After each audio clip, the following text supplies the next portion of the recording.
What's going on? It's A.Howell with Sit Downs with Slim. LeBrondo, I finna slam dunk. Get big on you fake pumps. That pump ain't no fake pump. Bitch fell for the pump fake. Got him talking like first take. Get it right on the first take. Hit the hole in the first take. Man, I've been doing music since knee-high. Probably since like 3 or 4. I had 2 cousins. People from the area know them, Rick and Real. They had a single-wide mobile home. And they had a single-wide mobile home. I think it might have been a 3-bedroom or a 2-bedroom. But they had one of the rooms that was set up for a studio. So, like, they just know me. I used to like Tupac. Like, I used to walk around, put the little bandanas on my head. My pop used to listen to Tupac all the time. You can ask my mom. She'll tell you. Same way. But they'll throw a little beat on anytime I'll be over there, be around them. Or anytime my cousins like that see me, they, hey, yo, take rap something for me. And ever since then, I've been doing music as far as rapping. Came up to probably about, I'd say 6th or 7th grade. I had this band teacher named Mr. Stanson. And so he found out I was rapping. And found out I wanted to do music and take it serious. And this is like 6th, 7th grade. So he was trying to figure out ways to give us grades in the band class. If you had to learn music, either you had to learn an instrument, or he tried to find a way to curate something to get you to learn so you can get your grade in class. So for me, we had this little closet in the band room. It had 2 closets, and then it had 1 big closet for all the band equipment. The other 2 closets was real small closets, so he used them for computer lab rooms. One of them, he put a computer in the middle. Nope, he put a computer outside of the room, and it had a glass door on it. Put a mic stand in the middle of the room, and he was like, "Look, I'm gonna teach you how to record and make beats." That's when I first was introduced to Fruity Loops. You ever heard that software? That's when I first was introduced to Fruity Loops. Cakewalk, and I started recording, making beats then. So he turned me loose with that software in class. He showed me the basics, turned me loose in class, and then also sent me home with the software. So, man, I'm at home going off the little regular computer speakers, going ham, trying to figure out something. My mama's a pastor, so she had this old little wireless microphone set. I took the microphone set home, wired that up, plugged it up somehow in the computer, and got it working. I remember even doing this before that. I remember taking a Casio keyboard and a little karaoke machine that they used to have at the dollar store. You ever remember those? They be like $4 or $5. Yeah. And they have the little aux cord with them where you can plug up to something else, and it basically plays whatever you're doing on the karaoke machine to something else. So I remember my dad had this Fisher stereo. It's big joint, big speakers. I took that. This is what I did. I ran the Casio in the back of that Fisher stereo, made the beat off the Casio, recorded on the tape. Took the tape, put it inside the little small karaoke machine, played the tape, wrapped off the tape in the karaoke machine, and ran the aux cord from the karaoke machine back to the stereo and recorded on another tape. And that's my first experience of me recording myself. Besides Mr. Stanson, give me that software. So figuring out a way to do something. Then I say a little bit after that, we're gonna progress from 6th, 7th grade. I got a cousin. We call him Pip. Everybody know him from around the way.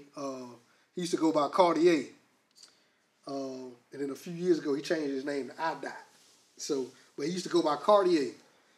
Cuz used to make beats. Cuz used to rap. So between him and all the dudes that he used to produce for an engineer, like I kind of grew up on these dudes in the area. People know who they are. I'm going to call out a few names. UB, Old Star, Bogey. Call himself Bogue B. There's a few more, man. What Kyrie used to call himself. But Kyrie, he's one of them. Dude from Miami. He used to call himself a little maniac. There's a whole bunch of rappers that was in the area around that time. I say from around, Cuz was really messing with it heavy, like between, I say like 06. Because I was in middle school then, yeah. So like 06, that's when I was into them. And my cousin was calling himself Cartier. But he actually lived across the street from me. And he introduced me to a few more things, like how to tweak, mix, you see what I'm saying, your vocals, et cetera, et cetera. He used to laugh at me because he used to say my beats used to sound like Super Mario. because I used to make beats with a lot of synths in them. Yeah. So he used to laugh at me like, yo, cuz, nah, you gotta go back in there and make another one. Like, that sounds like some Super Mario, some video game type stuff. So, man, just over and over, perfecting the craft. And then you learn later, they got this quote, to master your craft, you got to spend 10,000 hours at it. So I done put 10,000 hours in it and not even realizing, because it's just I'm trying to get better and better. I ain't got nobody else to make me no beats. I ain't got nobody else to record me but me. You see what I'm saying? Folks ain't got no money to give to go to no studio. Ain't nobody got no major studios around here. Folks ain't got no money to go give to go try to see this hope and dream happen. Because to them, it's really just a hope and a dream around these areas. Unless you know somebody. You see what I'm saying? That's going there, and they can take you. But basically, they go at that time, they'll take you and be like, look, I'll manage him and this, that. But then your parents still ain't going to let you do that because you still underage. There's a lot of little technicality things, little red flag type things. They ain't just going to turn you loose with somebody with. So, man, time passed. Time passed. Recording. A lot of people, as far as a lot of my classmates, they know I've been rapping. Take it back to 7th grade real quick. I end up producing and recording a project. It was like a 5-6 song project. Maybe 5-6 songs. But it was like me and a group of fellas in the classroom, which was my classmates. And we called ourselves the Dub C Boys. So we had records, they gonna laugh. The ones that know it, they gonna laugh. We had records of the Dub, we used to call ourselves Dub C Click, Dub C Boys, whatever. They know exactly what I'm talking about when they see it, though. But we had a song called We Got Stacks, man. We had a song called This Crazy, like Wiggle Your Cheeks and Jiggle Your Thighs. It was like a dance song. Because everybody was making dance songs. You played it one day I was in the barbershop. Yeah. The old joint, yeah. But we had like a lot of old records, just talking about dumb stuff.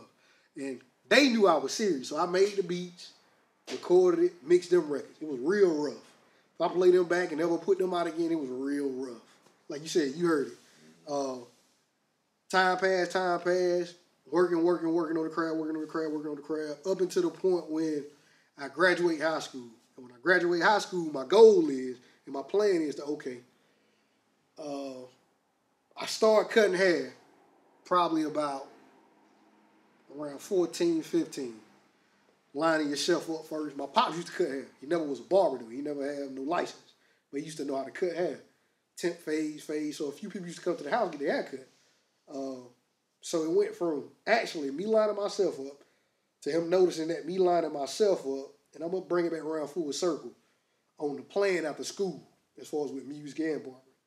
That's why I had to throw this in. But once my pop noticed that I can line myself up pretty good, he started having me to line him up.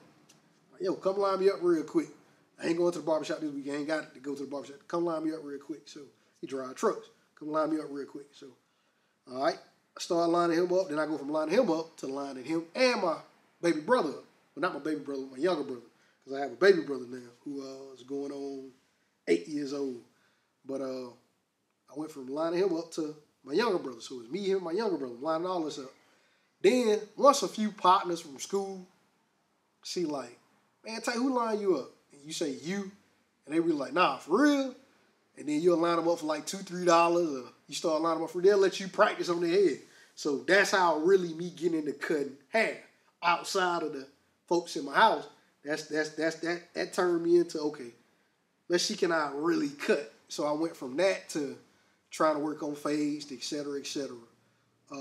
That's from probably 16 to at least till we graduated high school, because I only played football 1 year. That was my senior year of high school. Most of the time, I never started. Most of the time, while we pregame, because we had to stay there on Fridays before the game. Couldn't go anywhere. They provided food, et cetera, et cetera. But most of them be like, hey, man, bring your clippers to the school. Line me up, because they ain't have a chance to go get a haircut. You see what I'm saying? So it went from the house, me cutting them, to now cutting the locker room. And then now I'm cutting the locker room on the regular. This ain't even football season no more. I'm cutting the locker room on the regular. This through PE class or just regular gym class, weightlifting. Hey, man, come bring your clippers and line me up. Teachers noticing, even the principal at the time, Dr. Preston. Man, one day, they came to the locker room because he came in the gym. Yo, Tay, hey, Dr. Preston about to come here, man. Go put your clippers up. I was like, nah, I'm finna finish this lineup because I ain't finna do no half lineup on somebody. That's just what my mind said. Finna finish this lineup. Whoever was in the locker room that day, they'll remember. But he came in the locker room, walked in the locker room. Oh, so this is what you been doing, Mr. Howell? Yes, sir. I'm gonna try you out. I'm gonna try you out. As soon as you get finished with my man there, line me up. I ain't gonna let you cut me, but just line me up. Line him up. I went from lining him up. I probably cut him 2 to 3 times after that. Dr. Preston remember once he see this, but probably cut him 2 to 3 times after that. And then he asked me, he was like, man, you ever thought about getting your barber's license? I was like, actually, yeah.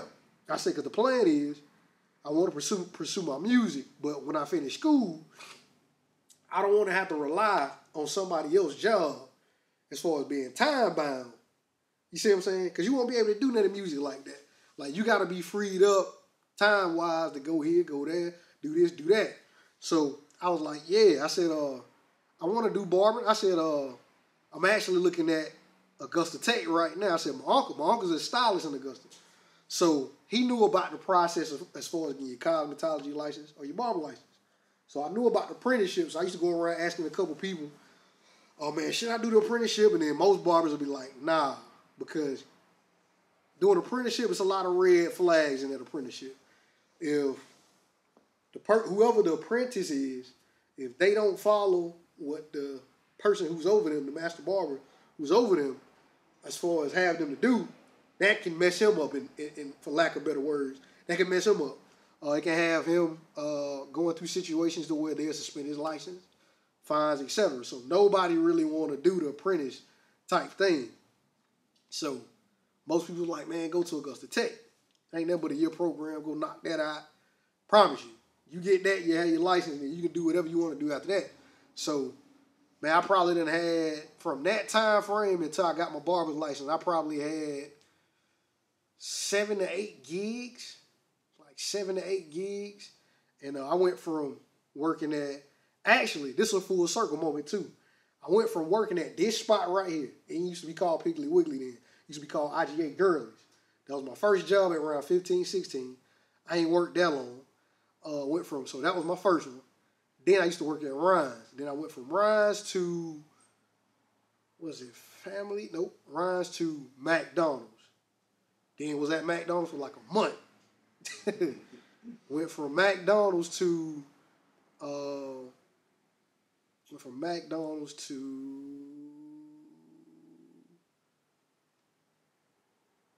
Family Dollar. Yeah, Family Dollar. Then I ended up, nope, take that back. One step back. I went from McDonald's to John Deere. Put in an application with John Deere one summer, right when I turned 18. And this was through a temp service. Ended up getting a gig. Only worked there for like 3 weeks. Once the work was done, they let us go. So left there, went to Family Dollar, which is in my hometown. So if I'm not mistaken, I think I was the first male to work in the Family Dollars in my hometown ever. Like the first male. So worked at Family Dollar. Did Family Dollar until I got the job at Walmart.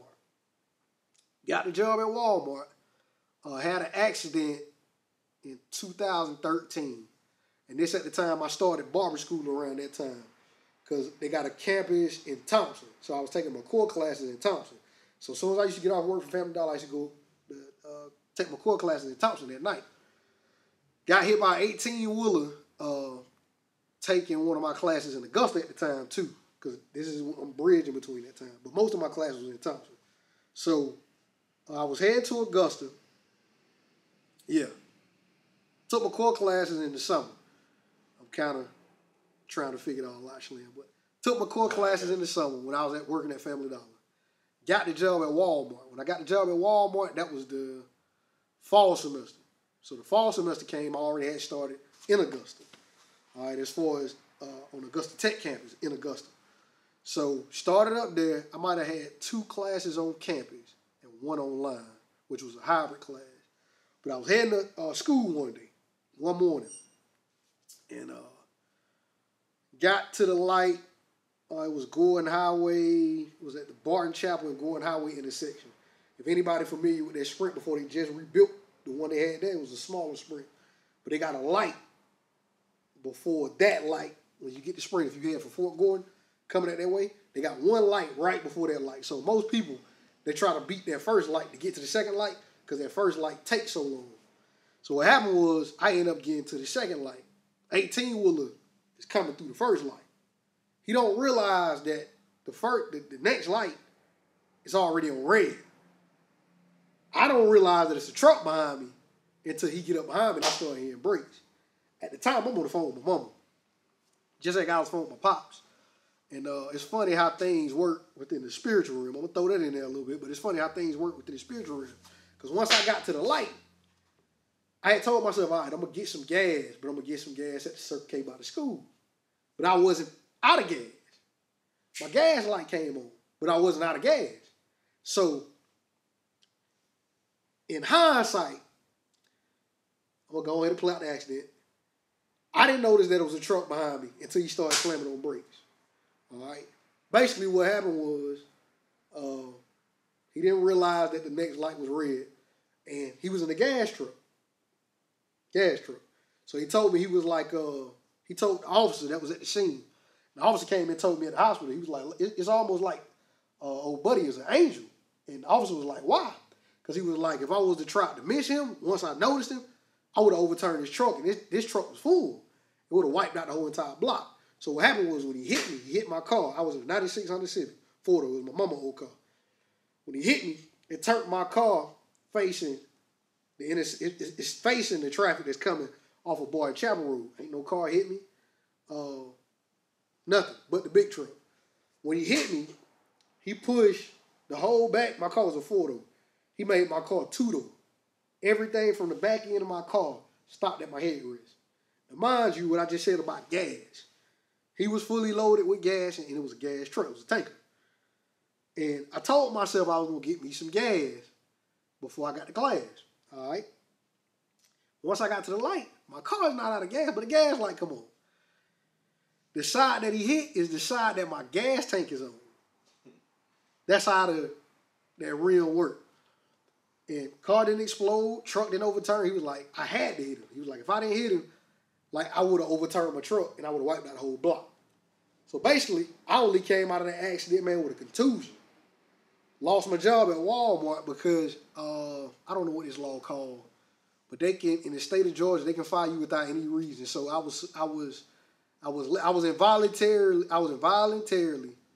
let go just for no apparent reason because I had to miss a couple weeks from work. It was excused.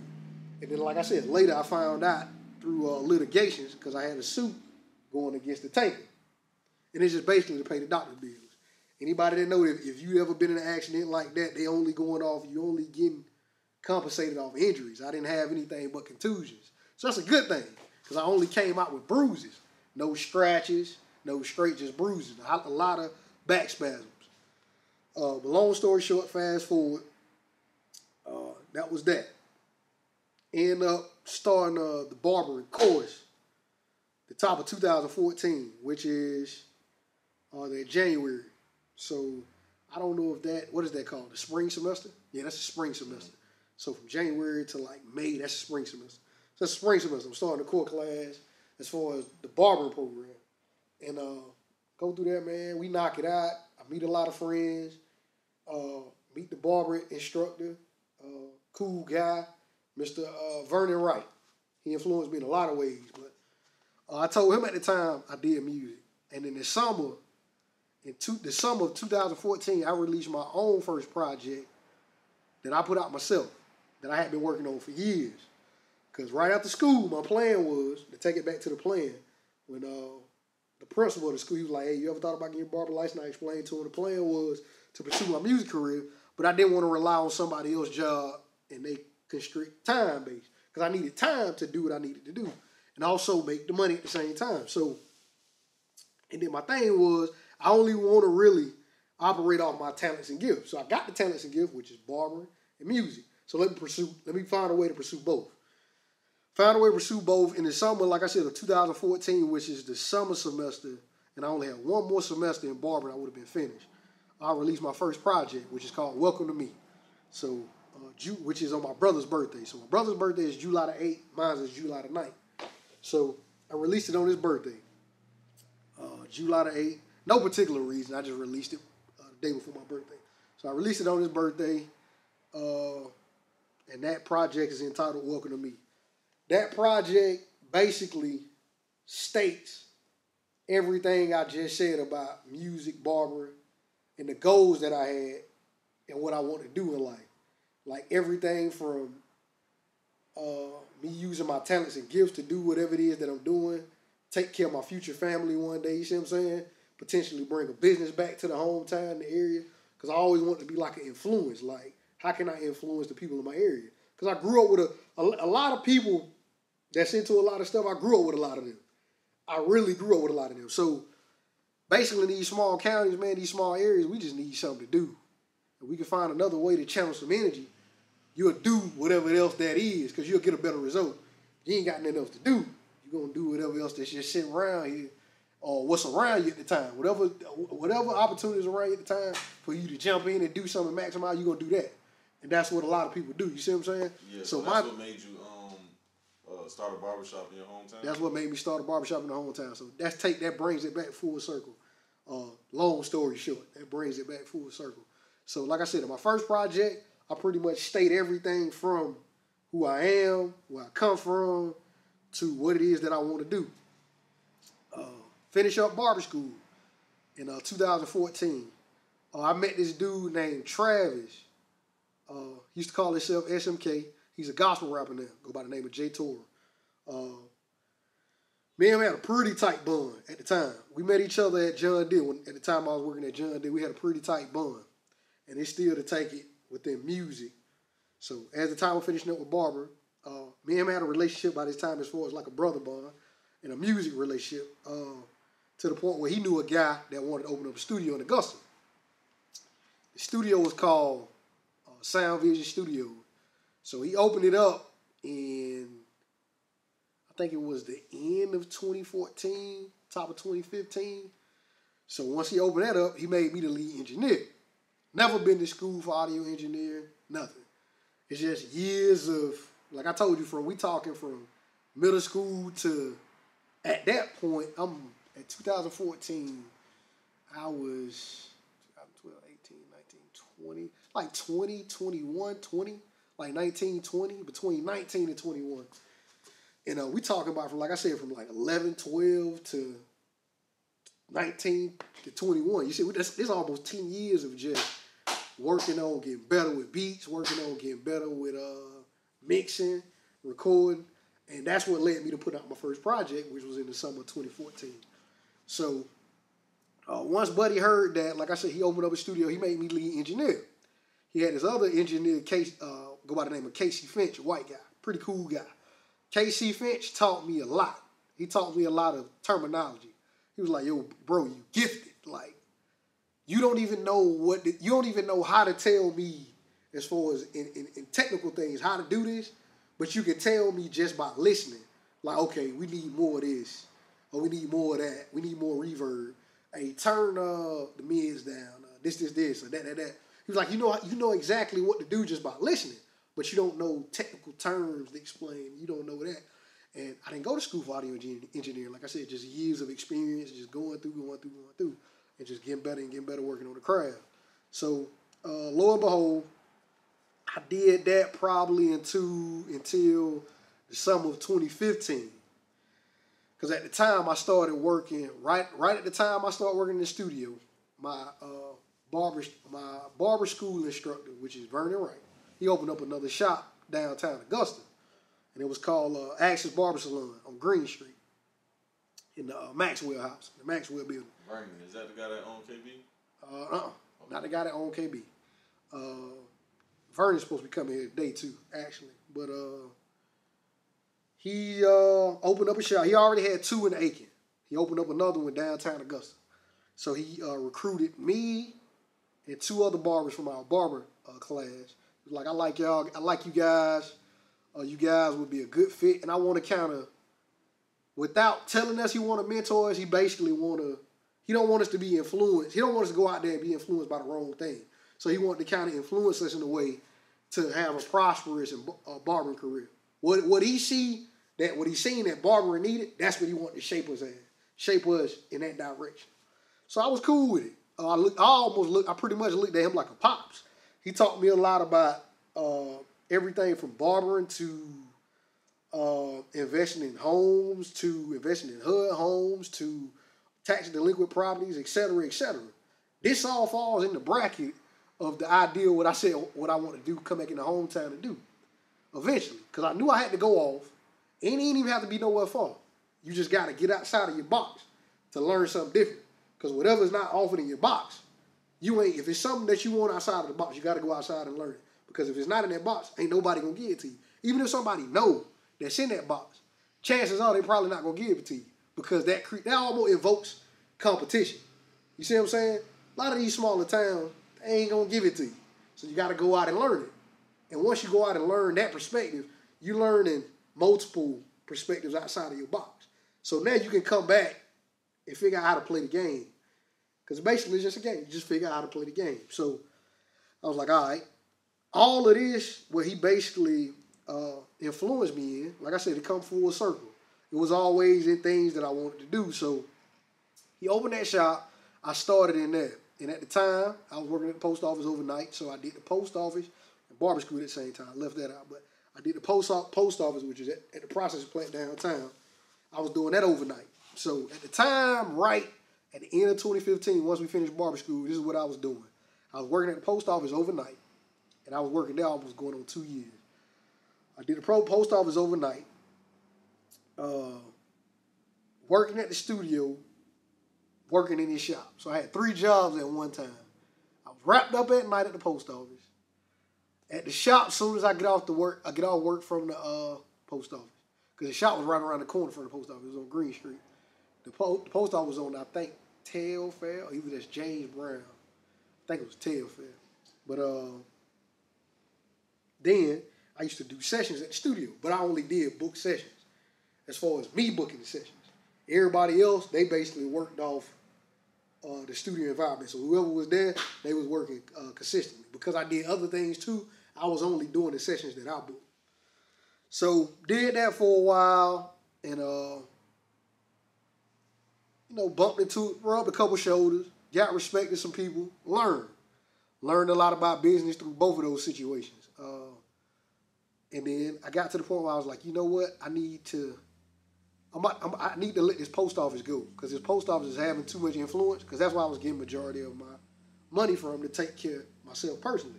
So I was like, I need to let barbering take that seat. I need to figure out how can I make the same amount of money in barbering that I make at the post office. And in hindsight, the shop that I just had went to, which was the instructor open, wasn't a bad shop. Great shop. But it was just a fresh new shop. So how can I say it? I wasn't patient enough at the time. Not because I didn't have the patience. It's just for what I was trying to work on.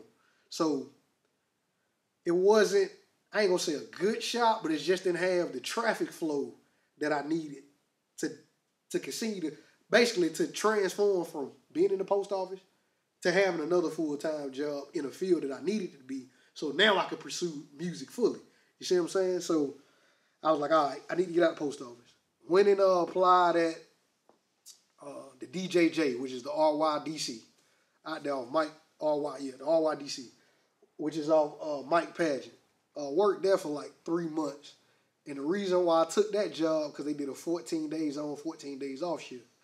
So they had, if you work a Monday and Tuesday, you might be off Wednesday and Thursday, and then you work Friday, Saturday, Sunday. The next week flops. So I was like, cool. I got a gig that pays me a salary. And now I got more time off to be in the shop and the studio. And go do something that I need to do versus working every night at the post office. You see what I'm saying? And doing the other 2 gigs when I get off. That's a strain on your body. You can't really focus. You see what I'm saying? So basically, did all that to find a place, like I said, to make barbering full-time. Bumped into this guy again named Eric Davis. He's the owner of Fresh Cuts Barbershop in Evans and in Grovetown. But he was going to instructor school at Augusta Tech at the time for barbering. So he was going to become an instructor. I didn't really talk to him in school too much, but we bumped into each other again after I left the other shop, and at the time I was at the RY. He was like, "Hey, I want you to come check out my shop. You know, you still looking for a shop?" I was like, "Actually, my plan was to go back to Mr. Wright's shop, but I wanted to get myself transformed out of the post office first and get another gig that paid me full time," which in hindsight was dumb because I still ain't transformed myself into the main gig that, you see what I'm saying, which is barbering. So I went to a whole nother gig. But long story short, I ended up going to check his shop out at the same time working at RY. And I had let the studio go by that time because I had let the studio and that shop go by that time. I went and checked his shop out. And from that day that I checked his shop out, I was like, okay, cool. I can see myself being in here. Kind of like the traffic flow. He had told me that his shop is it has a heavy walk-in, the volume of walk-ins is very heavy. So a lot of shop owners will tell you that just to get you in the door, just so you can rent a booth. So I was like, all right, I'm gonna give it a couple months. If I can make what I know I made at the post office, I'll let the DJJ go. Crazy thing is, the DJJ, you only be there but so long before they send you off to training. You got to go train for 6 weeks. So I told him, I was like, hey, hold up. Wait till they send me off to training. Then I come check the shop out. Like I said, I checked the shop out. I had been at the DJJ for like 3 months. They still hadn't sent me off to training. And then the catch is, I think if you be there for like 6 months, you have to start the hiring process over again. So you have to come back over. They'll let you go. Then you have to come back, get rehired. Then they have to start the paperwork back over for training again. So I was like, I ain't doing that again. So I was like, all right, I'm going to give it 3 months. If this shop work out in 3 months and I make what I made at the post office in 3 months, as far as every week, what I made at the post office every week in 3 months, if I only do that in 3 months, I can only grow from that. It's a barbershop. You can only grow from that. So, man, I end up making that in less than a month. So, probably around October-ish, I started telling myself, like, all right, what you gonna do? You can go ahead and make this leap, take this risk, and it's gonna be a good risk, not a bad risk. Take this leap, take this risk, go ahead and dive into this fully, and grow from there. That way now you got time to do whatever it is you need to do outside of there. Let time pass, and I'm not a real big procrastinator. It eats at me, Slim. I'm talking about it eats at me. So told myself, nah, I'm going to take the leap. Took the leap. I took the leap, ain't looked back since. So once I took the leap, I'm going to speed up through it real quick. I took the leap in the end of 2015, which was October. Once I came up on about a year, I knew it was about time to file and get your business in order as far as, you know, things you got to do as an independent contractor. So I was like, all right, I want to get into getting a hood home or try to find me a crib. At the time, I was on my second apartment. So me and my son mother were together. Was together at the time. She wasn't my son mother then. And I say by the time I really started working on things to get things in order for a house, came up the end of 2016, we split up. And a little bit after that, I found out ever since October of 2016, she was carrying my son. Had my son once we split up, and then she had my son. I told myself once I figured out we wasn't gonna be together, that's what invoked the mindset of, okay, I need to move back because I'm already pre-approved for a home, so I was already in them processes. I was already pre-approved for a home, and I was like, all right, I need to move back because I'm about to have a son. I'm about to be a single father. So balancing that's all new experiences. Trying to buy a house, that's a new experience. That ain't easy. So I said, all right, if I move back with my mom and my pops, my mom didn't work at the time. So I hit my mom. I was like, hey, she already knew about my son coming. I was like, hey, if you don't mind, do you mind keeping my son on the weekends that I have him? Because that'll cut daycare costs. And then at the same time, it almost, for lack of better words, it killed two birds with one stone. Because while she's babysitting him, if something ever happened to me, by me and his mom not being together, he's spending time with family. So if something ever happened to me, he know his grandmama. Like he know his grandmama. And then when his cousins come around, he'll know his cousins. So I was like, all right, that'll work out. Moved back. Stayed in there at the same time I was working on looking for a house. 3 situations that I inquired about failed bad, didn't go through. So kind of washed my hands, but I was like, high power, you know, it might not just be the time, so I let it go. The minute I let that go, my cousin that was living in my grandfather's house, he ended up passing. And find out that my mom was still at the house. My mom was like, hey, you want to take that up? I was like, yeah. I said, basically, let me check it out, make sure it's worth it. Once I checked it out, I ain't too prideful. When it stepped right in it, stepped in it, and then in essence, in hindsight, this came back to me. Well, you always said once you got your house first, you was going to eventually open up your shop. And I'm talking about when it came back to me, it just kept ringing loudly. So, like I said, I'm not a big procrastinator. I blew it off, though. A couple times I kept hearing I blew it off. I was like, nah, I don't think it's the time. Not just yet. Let me get myself situated. Not just yet. And then I heard it loudly. Nah, it's the time. Like, things are aligned for you to do it. It's the time. So I started making the steps forward. So probably from November, my son was born in 2017. Because me and my son, mama split in 2016. He was born in 2017. In April 2017, I moved back. He was born in June 2017. All right. By the end of 2018, and it's going on 2 years of being back. By the end of 2018, that's when I started working on this shop. I started doing paperwork for this shop, filled out for the EIN number, et cetera, et cetera. April, I sealed the intent to rent this space that we in. All right. Supposed to have started working on the shop in July as far as doing construction. Didn't happen. I had an accident like I was telling you about. One night heading home. Got 2 minutes from home, fell asleep. And I had a lot of things come out of that situation, but it panned out. And once it panned out, November this year, we started doing construction, and now we here with the shop. So through all these experiences, just basically summing them all up real short, through all them experiences, also through 3 to 4 projects that I done put out musically, which is Welcome to Me, that's in 2014. I put out Shadows, that was the darkest period of my life thus far. That was the time when me and my son mama was together. I was in a real bad space. Then when I found out I had my son coming, then you see what I'm saying, trying to map things out again, get on my feet, figure things out, and still try to stay focused on the goal. I recorded that project, Shadows, so that was in 2017. Then I put out another project, mid-summer 2017. It was like a 3-song project. That was for my birthday that I had in the stash. I just had songs in the stash. I released that, and then I released Greatness. Reason why I'm bringing this up in the end, I released Greatness in the end of 2017. That's me getting back focused. That's me landing on my feet after through everything else. Now we got to buckle back down and get back on everything. And now, full circle, now that I'm opening up the shop,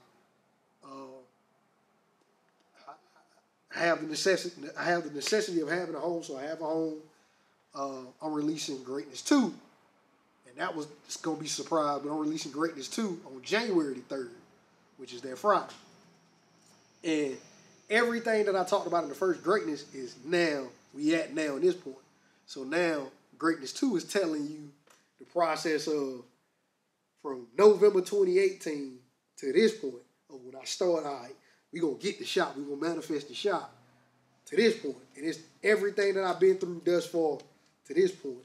So we're releasing Greatness 2 January the 3rd, having the grand opening of the shop January the 4th, which is the Cut, Groom, Style and Lounge at 460 Legion Drive, Warrenton, Georgia, 30828. You can find us on Instagram at the Cut GS Lounge GA. The Cut GS Lounge GA. You can find us on Facebook, the Cut Groom and Styling Lounge. But we here full circle. trying to combine both talents, trying to tell the story of A.Howell. Basically, to sum it up, trying to tell the story of A.Howell, which is through barbering and music. Been a full-time barber, master barber for at least 5 years, and been doing music since knee high, but really since probably 11, 12 years old, as far as producing and engineering myself and taking it serious. So we talking, I'm 25, 26 now, we talking 14, 15 years of doing the music, just perfecting that craft and trying to bring that full circle too. You see what I'm saying? So we're going to have that moment of where that's going to be full circle, like opening up the shop. And that's us. That's where we at. So how important is entrepreneurship to you? Very important. Very important because in areas like this, people who don't, put it like this, in areas like this, people don't see people that's from here, as far as the elderly, they don't really see opportunity because they done seen what's around here. They done grew up in what's around here. They done grew up in the times where people would allow you to do certain things. So they don't see certain things. People that leave, some of them never come back because they don't see anything here. They know what's here. They know who, they know as far as the people. They know how the people is. They know how the mindsets are. So the reason why entrepreneurship is very important because who is going to give that person in this area opportunity and show them like, yo, you can do this too? You see what I'm saying? Or you can do that. Somebody has to start it. Somebody, and that's what really starts you to being an entrepreneur. When you start thinking of, okay, I'm a barber. What should I do next? Open up a barbershop. That starts the mind. Now you're an entrepreneur because now you're seeking, okay, how do I open up a barbershop? Then you take the steps to open up a barbershop. Just like me musically. I don't have a major label. Everything I learned musically, I learned basically learning through bumping shoulders, rubbing shoulders, networking. And so basically, A.Howell Music is my own label. I'm my own label. So that starts the entrepreneur in me. Like, okay, I got to do it. I got to take the steps to make this happen, to manifest this thing, make it work, because ain't nobody else giving it to me. I'm in the box. I got to step outside the box to learn whatever it is I need to learn and bring it back within the box.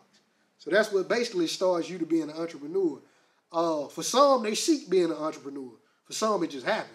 It's just you are groomed to become an entrepreneur. So basically, you can say because I always wanted to do something and bring something back and be an inspiration, you can say that's something I wanted to do, but I feel like I was groomed because it just naturally happened. Because I felt like early, if somebody would have gave me certain opportunities, I probably wouldn't have done it. If a label would have signed me, I probably wouldn't have tried to inquire about the business or learn about the business, but it's just the necessity of not, even just like I said, producing and engineering.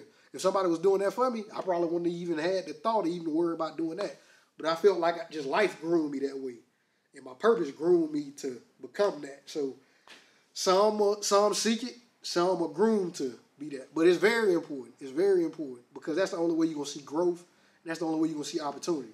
And that's the only way you're going to give people opportunity. That's the only way you're going to see expansion. That's the only way you're going to see you grow through giving others opportunities. Because once others now see you giving others opportunities, who is this guy that's doing this for this person? Whereas like in Warren County, once buzz is starting to be created, well, who is this person that's creating this buzz in the area? It started to grab other people's attention because they have no, in their mind, they have no reason to come down here. There's no opportunity here, nothing here. Nobody that's going to even do this here. They used to plant jobs. They used to factory jobs. They used to this. So that's why it's very important, though, to sum it up, for lack of better words, to sum it up. That's why it's very important because that's the only way growth is going to happen through entrepreneurship. Is this going to be the only barbershop in the area? Yeah, this is going to be the only barbershop in the area as far as right now. The goal is to eventually have somebody else to open up their own situation. But I want them to come through here. Not because I want them to come through here. I just want to be able to influence and opening up that opportunity to say, hey, you can do the same thing. I don't want you to stay within these walls. I want this to basically be like a school, whether it's a school for barbering or whether it's just a mentorship type school. Like once you enter the doors of this barbershop, I want to be able to influence your mind. Everything that everybody else teach you is subconsciously, that your subconsciously that your subconscious stores in when somebody be like, man, go here, don't never come back. There's no opportunity here. There's no this here. People won't support you here. People won't support you that. People won't support you here. I want to be able to teach you how they will. I want to be able to be the catalyst and the person that go through all the things that they have to go through and take the lumps and bumps to show you how to do it. And so basically, that's what I want these doors to be. I want these doors to basically be a school of greatness. Like anybody that come through here and leave, they become greatness. They flourish. They make their greatness flourish, for lack of better words. But, so what's next after that? What's next after that? Are you passionate about both music and barbering? I'm passionate about both, but I'm more passionate about music than barbering. And like I said, as you can hear through all my plans, it was always to open up more time and more space so I can still have more capital and do my music, to pursue the music fully.